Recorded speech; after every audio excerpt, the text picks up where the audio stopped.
Hey Art, my name is Brian, this is my wife Emily, and we are the Mallettes, and we are super excited because God has called us to St. George, Utah to plant the Springs Church.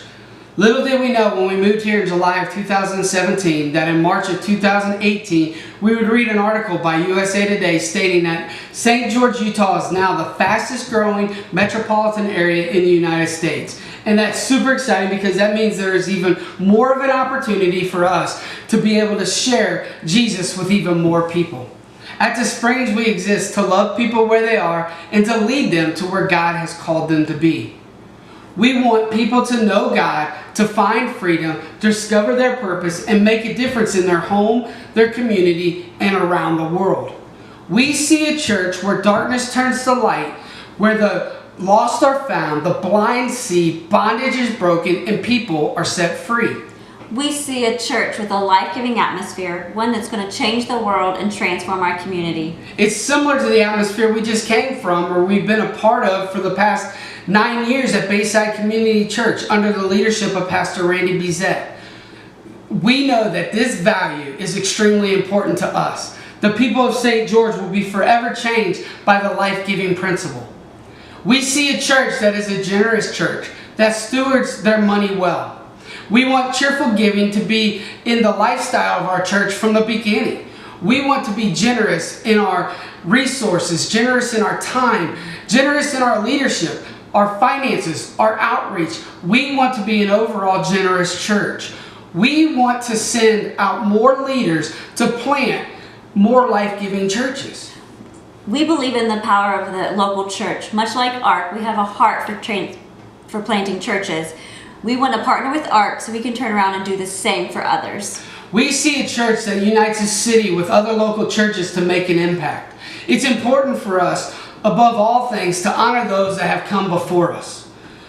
You know, the first thing that I had the opportunity to do is when we got here was call some local pastors and talk to them about our vision and how we can align together to make a bigger and greater impact here in St. George together, because we know we can't do this alone. We see a church that is passionate to do whatever it takes that God is calling us to do, even if it is something that causes us to be uncomfortable. We believe that in our uncomfortability, God can teach us things that we wouldn't otherwise experience. Being teachable is a principle we want to see in ourselves and in our leaders, as well as within our church. Through ARC's training and resources, we can build a team of trainable leaders, always willing to be uncomfortable for Jesus.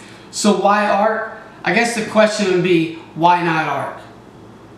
You see, ARC is successful at 93%. And we know that would be silly for us to go or not to go with an organization that is so successful at planting life-giving churches. ARC is resourceful. Through the training and coaching, ARC gives encouraging environment for us to learn, as well as for us to teach those that will be leading here at the Springs. ARC is generous.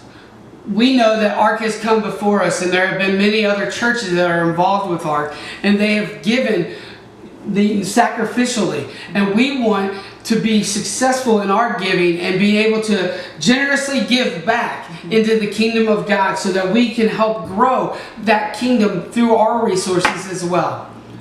And I would think one of the most important things is ARC is our family. You know, the community of pastors and leaders that we have met through the years that we've been a part with Bayside Community Church has been extremely important to us. Meeting pastors like Pastor Justin Daly at Action Church and Pastor Jason Laird at Sozo Church. Those friendships, those encouragement notes that we get from them helps us in this planting process. And we know that we are better together. And we wouldn't want to do this with anyone else. We wouldn't want to do this without ARC. You see, ARC is home. ARC is our family. And that is why ARC.